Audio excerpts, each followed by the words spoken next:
I grew up, spent time growing up all over the world, and one of the great lessons I learned, it wasn't something I realized at the time, but afterwards, I think the thing I most understood about human beings all around the world, whether I lived in South Africa, England, Australia, wherever I was in the world, traveling or living, or I realized everyone fundamentally was the same, you know. But I also understood that I reinvented myself and I was different. And in certain situations, I was this person. In certain situations, I'm that. We all put on masks and we relax when we're with someone we're at ease with, and we're more uptight in a social situation where there are people, you know. So we can be many, many things within the one life. And I feel like with finding a character, with understanding a character, it's like, well, that person essentially is not too far removed from me. They're really not. They have the same impulses. They have the same needs and desires to breathe, to sleep, to eat, to be loved, to be needed. You know, we all have that, to be wanted, to have a purpose in their life. But beyond all those things, we've got all sorts of other, you know, issues, mental health issues or whatever they are. But I feel like we're all actually can be many things. That's why an actor understands that. So actually, well, I can, you know, use all of these things within me to find, you know, to identify with another character. That's why I say I will, if once I start latching onto to another character, I go, well, these things in me are not apparent in that character.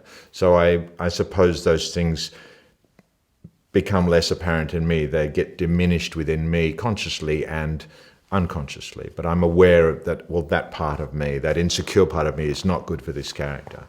And there are other parts of me, say this character is confident. So those qualities, those more confident qualities will be augmented. So it's about finding character initially. I often try and meet up with someone who's perhaps is like the person talk to the person I'm most like my character.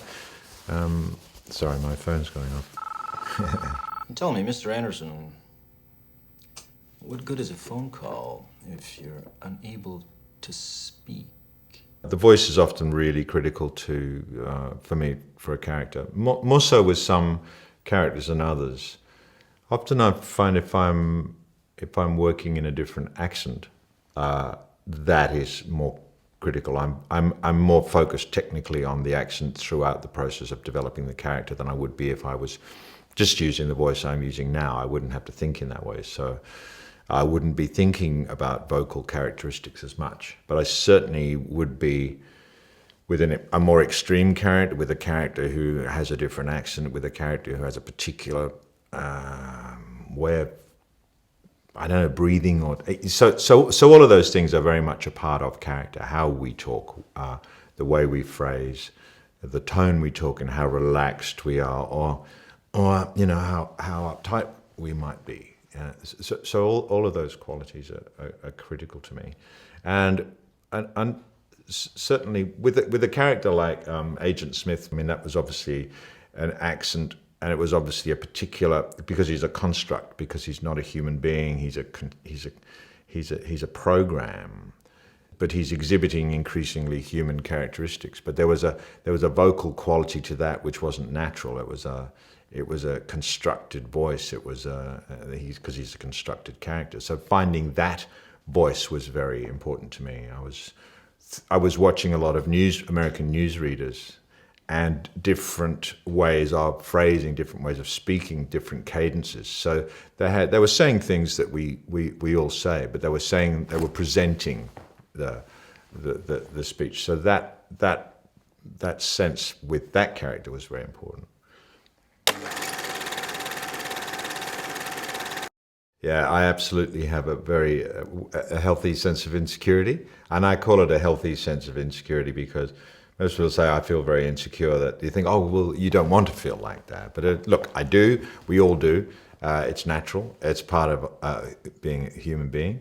And we tend to cover that up and think there's something wrong with that, and we don't want people to see that. So, but those are all the things we generally don't want people to see are actually the things that make us interesting as characters. So, what are all those things in a character, and what are the insecurities in a character? That's interesting. You know, when you're playing the supreme leader of the nation who's unbelievably confident. Well, in what way is he not? I'm much more self-doubting, much more insecure, much more unsure than I am confident. So for me, playing an incredibly confident character is generally harder, but it's not something I have issues with. But I tend to prefer characters who have doubt and insecurity in them, partly because that's where I sit anyway, but also because to me that the masks we put in front of ourselves and the things that reveal themselves through that mask are more interesting than... I've never been particularly interested in playing the hero, unless he's a comic hero. That's good, you know, someone who's so full of himself that you know, he's funny. But heroes are actually kind of perfect in a way. So I'm more interested in those insecurities and in those internal complexities and contrasts within a person. So for me, the place I want to be at when I'm on set is a place of openness. Theoretically, should be able to, between action and cut, do anything, go anywhere within the limits of that character, with the limits of the scene. But I should not be in a place where I'm thinking about, now I'm doing this, now I'm doing that. It should be, I should be free within the scene to be there. It should be open. So any thought processes that are going on in preparation, whether they're conscious or whether things are happening to your body, anything like that you're conscious of, doesn't need to be there anymore. It's got no place in that scene because that's the actor thinking about the character in front of the camera. You don't need that. It's just getting in the way, and it will become apparent to the camera that that's what's going on. So this idea of I need to do this and I need to do that, I've got to make sure I've got to turn and I've got to go bang. That's an actor thinking. So yes, you've got to know all those technical the technical framework. But you want to be free. You don't want to be a slave to that. You want to be free from that, because that's just going to be there anyway. Once you're aware of it, you don't need to think about it anymore. So for me, preparation is all about going from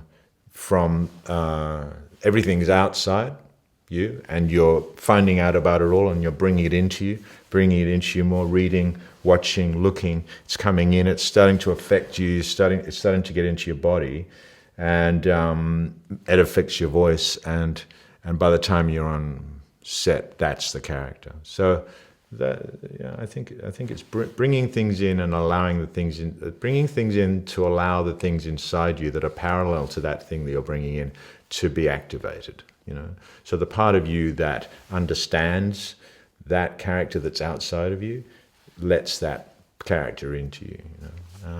It's a really fascinating process, I think.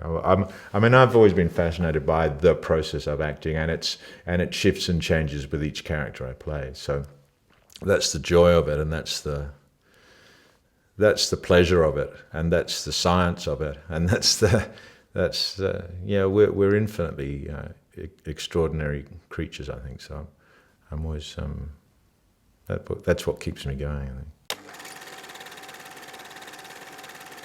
I think. I think there's a sort of idea that increasingly these days that in order to, the career is the thing. In order to make it, you need to do this. You need to get an agent. You need to go to LA. And look, all of those things are fine and well and true. But there's nothing wrong with going to LA. But if that's where you want to go, it feels like with a lot of young actors, it feels like I've got to go there because I've got to establish myself young. I've got to get my foot in the door young, and it means you're thinking about your career. It means you're thinking about your trajectory through the landscape of the film industry, rather than the character of the films you're working on. Why is that film being written? Why are we making this film? What are we saying here? What's my part in that? It may be small, but it may be the film itself may be really powerful and wonderful, and that's more important than you. That's more important than your career, And actually, the more patient you are, and the more understanding you are, and the less pushy you are, and the less egocentric you are, then the more you're gonna give yourself a better life, I think. I mean, acting's hard anyway. Wherever you go and whatever you do, so there's always a lot of no working. There's always a lot of things that don't happen for you, but you're better off in the long run I think to be who you are, and I'm a great person for living in the country you live in and working in the country you live in, and we have a particular cultural identity which is intrinsic to who we are, and there's a certain, I'm quite a political animal, and there's certain, culture to me is very political, and it can be, but it's also it's in our bodies, it's in our being. So if we grow up in a landscape and in a culture, then that seems to me what's interesting about us to other people as well. It's what's interesting about, say, Ireland to the rest of the world is the Irish people and the Irish countryside and what it is to be Irish. So it's like you're an Irish actor, so be an Irish actor, man, because that's who you are. It's not to say you can't be in them, it's not to say you can't do all these other things, because that's what acting is. But there's something about running away from that straight away, and it means you're somehow perhaps chasing maybe the wrong thing. Maybe not, but maybe.